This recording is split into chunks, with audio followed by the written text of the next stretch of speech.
I'm Emily Rogers. I'm a chemistry student from Bellarmine University. And today I'm going to be telling you about a very important chemical that relates activity of the land to the air that we breathe. And my exploration of this chemical started on the flights that we took on June 29th. And when we were on these flights, we were recording trace gases and atmospheric aerosols. And I noticed that as we covered these diverse regions of land cover, as we crossed these boundaries, we were seeing differences in what we were measuring. And so that made me question whether plants themselves might have any role in that change. And so it turns out that plants emit volatile organic compounds. It's a class of molecules that are solids and liquids composed primarily of carbon and hydrogen that readily transition to the gas phase. And depending on the relationship, or depending on the environment that they are introduced to, they can go through a series of reactions to form secondary organic aerosols or even ozone.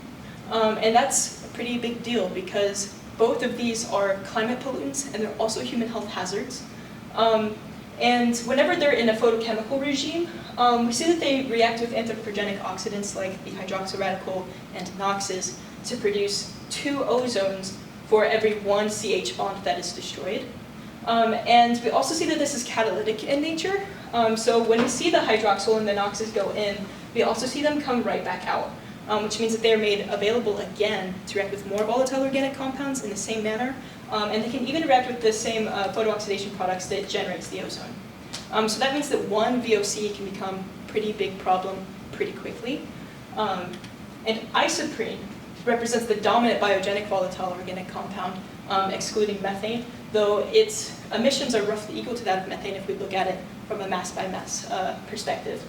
You're probably familiar with isoprene if you've ever been to the mountains of the East Coast, if you've ever been to the Smoky Mountains or Appalachia. The blue haze that makes it pretty famous is a result of volatile organic compounds when they're aerosolized and their photooxidation products. Isoprene is generated during, it's made from the precursors that are formed during photosynthesis. And it's a pretty interesting compound because we have 2 carbons right here that both see double bonds. We call that a conjugated pi system. And that makes it a very effective thermoregulator and a reactive oxygen species scavenger. That means that it very quickly reacts with these anthropogenic oxidants, and it only exists in the atmosphere for about 30 minutes on average, making these ozone and aerosols. So seeing this relationship between photosynthesis and isoprene, even though it's made as an offshoot from photosynthesis, I started to question whether the actual periodic cycles that plants go through influence isoprene emission. And we refer to this as vegetation phenology. It's just a collection of these cyclic events that photosynthetic organisms will go through. And so the first thing I thought I was going to do to approach this was to look at land itself. So this takes us to Sedgwick Reserve, which is where we did our field work. And I was introduced to a lot of different ways to study plants, from UAV LiDAR and spectroscopy. But we also took whole air sampling cans. I was hoping I could get actual samples of the VOCs that plants emit. This is a doveweed patch. But the problem with this approach is that this only gives me 1 sample at one time. And if I'm looking at a biological cycle, I need to look at a bigger time scale. So what I did instead of this was I actually turned to remote sensing, which is a way that we can look at chemical systems without actually contacting them. And I was very excited to use the Tropospheric Emissions Monitoring of Pollution Satellite, or TEMPO, because it just came out this past year as of last week. And what's very cool about TEMPO is that it's geostationary, which means it sits over the same spot over the Earth all day, every day, and it gives us measurements every single daylight hour. And we can look at a few different trace gases, but one of them is formaldehyde, which is very convenient because while isoprene is making the ozone and secondary organic aerosols, those reactions go on further to make formaldehyde. Formaldehyde is the primary oxidation product of isoprene. So that allows me to look at the isoprene perspective of my question, but I still need to look at what the plants are actually doing. And so the best way to look at plant activity is to look at their main chemical situation, and that comes from photosynthesis. Photosynthesis starts in the photosystem 2. That is where we have our chlorophyll A. And that absorbs photosynthetically active radiation to remove electrons from water. And while this is happening, the centers that are accepting the electrons cannot take any more until they can pass them on. So we can say that the photosynthesis is paused in this moment, or it's still working, but that photosynthetically active radiation doesn't stop hitting the cell, and it needs to do something with that energy.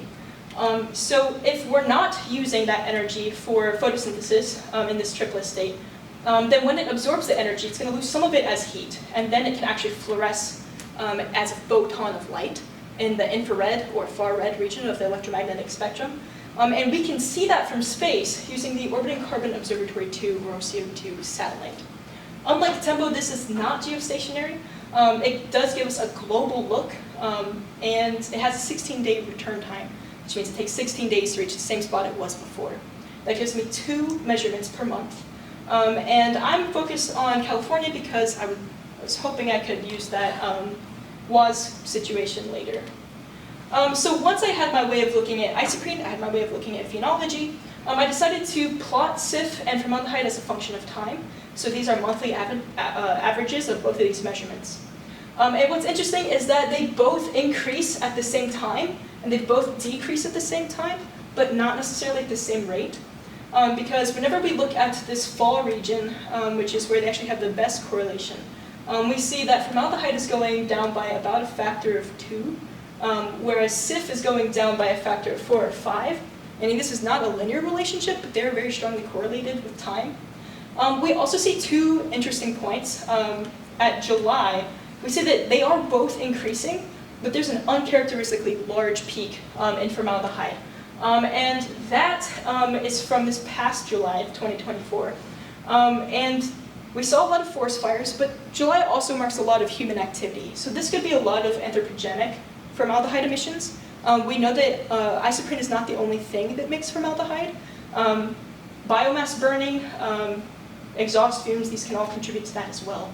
And we also see an interesting difference in December, where we have negligible SIF, but formaldehyde is actually increasing. That could also be anthropogenic in nature. We have more furnaces burning, we have more human activity for the holidays. So yeah, I thought I'd look at this more. But I was also wondering if the plants themselves that are doing this have any influence on that. Because my satellites cannot help me look at individual plants, I could pick out 2 different plant physiologies. So I chose the coastal shrublands, and I looked at high altitude forests and woodlands. And I picked 10 regions each. And they're spread out like this because I had to make sure that they were not touching any cities or major highways, so that I could look at just what the plants themselves are doing. And these are also covering regions of relatively homogeneous land cover. So once I selected these points, I averaged their SIF values, and I compared them by the same months that I looked at earlier. And this allows me to see if these actually have different phenological cycles, so we can have a closer look at if the vegetation phenology is influencing these. And we see that they do have very different photosynthetic cycles. So we actually see that the coastal shrublands and grasslands start off higher, and they actually come back up in December, even though we would expect more dormant activity, which is exactly what we see with the high altitude forests and woodlands. It's almost negligible SIF, but it does have a plateau in the late spring and early summer. So once I knew that these do behave differently throughout the year, I looked at their formaldehyde and those 2 interesting peaks. So in July, this is their formaldehyde, and so we look at the mean here, and we see that as expected from the literature, we have a 1.29 times 10 to the 16th, which is higher than what we would see with the coastal shrublands and grasslands. When they're overlaid, we see that it's a pretty similar spread, but that's exactly what we were expecting to see. Whenever we look at December, though, things get a little bit more interesting, because we actually see a higher mean for the coastal shrublands and grasslands, which is contrary to what literature suggests. When they're overlaid, we see a very similar spread, but that interesting increase in the mean for coastal shrublands. So what we can learn from this is that plants do differ in their seasonal activity and VOC emissions.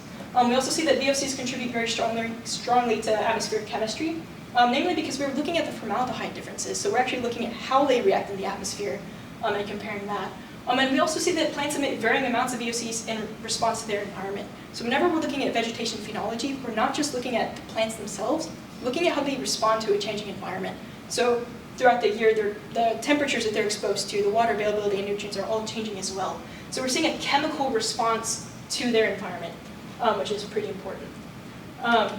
And so moving forward from this, I would like to repeat this with a larger data record. Tempo's only been recording for about 1 year. It'd be great to get a longer history. And Tempo being so new, it's still in beta. So it'd be great to do this again when that is validated.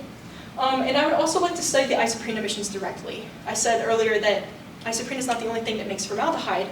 So it'd be great to look at the chemical itself. So with a larger data record of whole air samples. And it would be great to investigate plant responses to these specific variables. So as the year progresses, we see difference in temperature and rainfall. So it'd be great to do a comparative analysis with that. So with that, I would like to thank everyone that made this possible, Dr. Dan Sousa and Megan, and the rest of SARP and the land crew. I learned so much more than I thought was possible, and I had a lot of fun doing it. So thank you.